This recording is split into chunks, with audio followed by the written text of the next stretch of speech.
Mirror now. What we wanted to ask you about was what your opinion is on what the Home Minister has had to say about the Citizenship Amendment Act. He seeks to say that the opposition is only conducting fear-mongering. सवाल है home minister साहब से, क्या मणिपुर हिंदुस्तान का हिस्सा नहीं था? मणिपुर में तो कोई नहीं गया, किसी ने चर्चा नहीं की, किसी ने महिला समस्या पे चर्चा नहीं की। किसान क्या इस देश का हिस्सा नहीं है जो धरने पे बैठा रहता है? उसकी समस्या का समाधान क्यों नहीं हो रहा है? छात्र जो हमारे देश के हैं जिनका पेपर लीक हो जाता है, फिर वो अपनी मांग करते हैं तो उन पर लाठियों की बौछार की होती है। और जिस देश के अंदर में बेरोजगार आत्महत्या करने लगे, फिर हम इश्यूज को इधर से उधर ले आए, इसके मतलब आप ये मान चुके हो कि आप चुनाव हार रहे हैं। चुनाव के हार के डर से आप ये सब चीजें चुनाव के ठीक पहले कर रहे हो, जिससे जनता का ध्यान दूसरी तरफ चला जाए, जनता के मुद्दों पे ध्यान ना हो। जनता, लेकिन देश की जनता अपने मुद्दों पे है।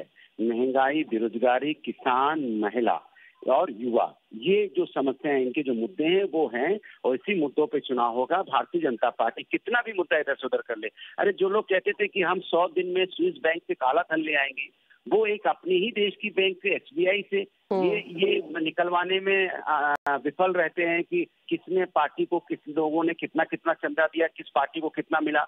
उसके लिए सुप्रीम कोर्ट जाना पड़ता है। तो वो क्या देश के मुद्दों पे बात करेंगे? वो क्या देश विदेश से काला धन लाएंगे जो अपने ही देश की बैंक से नहीं धन बता पाते कि किस पार्टी को किसने और किन लोगों ने कितना दिया है?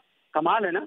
माने भारतीय जनता पार्टी सिर्फ और सिर्फ झूठ बोलती है, जनता के मुद्दे को भटकाती है और सत्ता पाने के लिए ये सब जो हथकंडे अपनाती है। लेकिन जनता बहुत होशियार है, जनता अपने मुद्दों पे वोट देगी और भारतीय जनता पार्टी को 2024 में सत्ता से बाहर करेगी। मिस्टर भदौरिया, एक और चीज़ है, जब तक सीए का रूल इम्प्लीमेंट हो गए है, हमने पिछले महीने में भी देखा और 2019 से भी देखा कि मल्टीपल स्टेट का सीएम बता रहे हैं कि वो सीए इम्प्लीमेंट नहीं करेंगे। पर अब आज होम मिनिस्टर ने कहा कि ये नहीं हो सकते, मतलब स्टेट्स के पास ये पावर नहीं होते, सेंटर के पास है। आप इस पे क्या कहना है? मैं आपसे ही सवाल पूछ लेता हूँ, क्या एसबीआई के बारे में कितना सवाल पूछा गया? कितना सवाल पूछा गया कि एसबीआई बताने को तैयार नहीं थी कि किस लोगों ने कितना पैसा दिया? ये मुद्दा जरूरी नहीं था? किसान के ऊपर लाठी बरसाई, ये मुद्दा जरूरी नहीं था? किसानों को क्या क्या खालिस्तानी पाकिस्तान बोला गया, ये मुद्दा जरूरी नहीं था? बेरोजगार आत्महत्या कर रहा है, ये मुद्दा जरूरी नहीं है? छात्रों पे लाठियां बरसाई जाती है, पेपर लीक हो जा रहे, मुद्दा जरूर? कैरियर से जुड़ा मुद्दा है, हिंदुस्तानियों से जुड़ा मुद्दा है। आप हिंदुस्तानियों की बात पर आप नहीं सोचते हैं कि सीए के बारे में कोई क्लैरिटी तो चाहिए था और इसलिए होम मिनिस्टर ने ये क्लैरिटी दिया गया है? अरे आप बार बार सीए पे क्यों? मुद्दा कुछ और है। बीजेपी मुद्दे को इधर से उधर करना चाहती है। मैं पूछ रहा हूँ, मुद्दा ये नहीं है क्या कि आपने छात्रों पे लाठियां बरसाई? आपके घर में भी तो होंगे, आपके भाई होंगे छोटे, या आपके घर में जो रोजगार मांग रहे होंगे, उनका पेपर लीक हो जाता है, कौन जिम्मेदार है? उसके लिए आत्महत्या कर लेते हैं, मौत को गले लगा लेते हैं। कि हम कितनी घटनाएं पेपर लीक में लोगों ने अपने मौत को गले लगा लिया, कितने लोग बेरोजगारी से आत्महत्या कर ले रहे हैं, इसकी चिंता ही नहीं किसी को। इससे बड़ा मुद्दा क्या हो सकता है? किसी की मौत से बड़ा मुद्दा कोई हो सकता है कि युवा मौत इस बात से अपने आप को मौत को गले लगा रहा हो कि हमारा पेपर लीक हो गया, वो हमारी उम्र निकल जाएगी, मैं एग्जाम नहीं दे पाऊंगा दोबारा। तो आपको कहना है कि सीए के बारे में इतना कहने का जरूरत ही नहीं है ना? यह है कि भारतीय जनता पार्टी मुद्दों से सिर्फ और सिर्फ चुनाव के पहले ये लाके ध्यान भटकाने का काम कर रही है। जनता अपने मुद्दों पे वोट देगी। कि नहीं चलेगा हिंदुस्तान के अंदर में कि हिंदुस्तानियों से वोट लोगे, उसके बाद हिंदुस्तानियों के मुद्दों की चर्चा नहीं करोगे। हिंदुस्तानी आपको वोट देता है ना। All right, Mr. Bhadoria, thank you so much for joining us and speaking to us about this. We do have to cross over to somebody else who's joining us on broadcast right now. We have Akhilesh P. Singh, spokesperson of the Congress right now. Mr. Singh, have you heard what the Home Minister has had to say about the CAA today? And if you have, would you like to tell us what you seek to say in response? मैंने सुना नहीं अमित शाह जी ने क्या बोला, और इन लोगों को सुनता कौन है? आप लोगों के अलावा कोई सुनता तो है नहीं। और जो भी बोला हो, आपको जो प्रश्न करना हो पूछे, मैं जवाब दूंगा। ठीक है, मैं बता दूंगी। तो उसने कहा कि, और हम पिछले स्टेटमेंट्स के बारे में बताऊंगी। हाँ जी, सुनाई दे रहा? जी सुनाई दे रहा, बोलें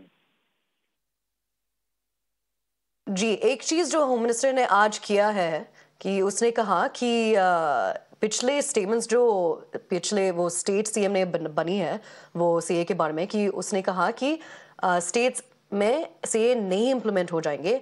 आज होम मिनिस्टर ने कहा कि स्टेट्स के पास पावर ही नहीं है, ये सेंट्रल का रूल है। और ये इम्प्लीमेंट हो जाएंगे। इस पर कोई राय है आपका?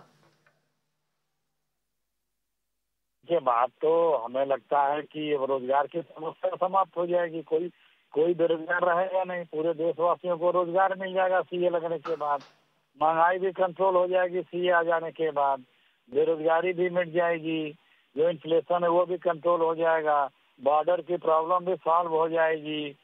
जो यहाँ पे क्राइम बढ़ता जा रहा है, अराजकता बढ़ता जा रहा है, वो भी ठीक हो जाएगा। जो तमाम डिपार्टमेंट में पोस्ट खाली भरे हैं वो भर दिए जाएंगे। सीए सब हो जाएगा। इतना इम्पोर्टेंट है ये। इससे देश का कायाकल्प हो जाएगा। देश जो है इतना आगे बढ़ जाएगा।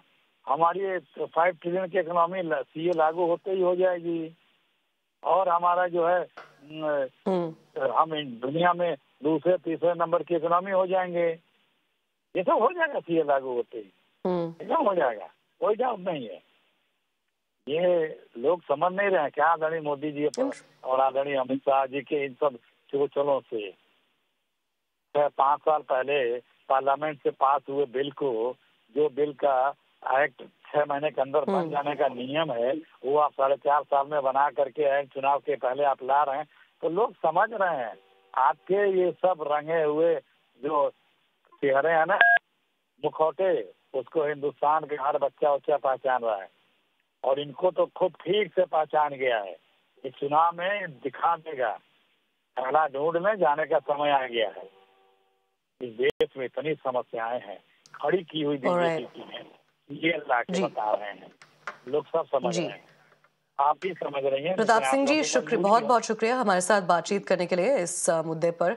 Now, with this, we're going to be heading into a very short break, but we just were able to get you 2 responses to the Home Minister's interview, again from the SP and the Congress. But stay tuned, we'll be right back with more.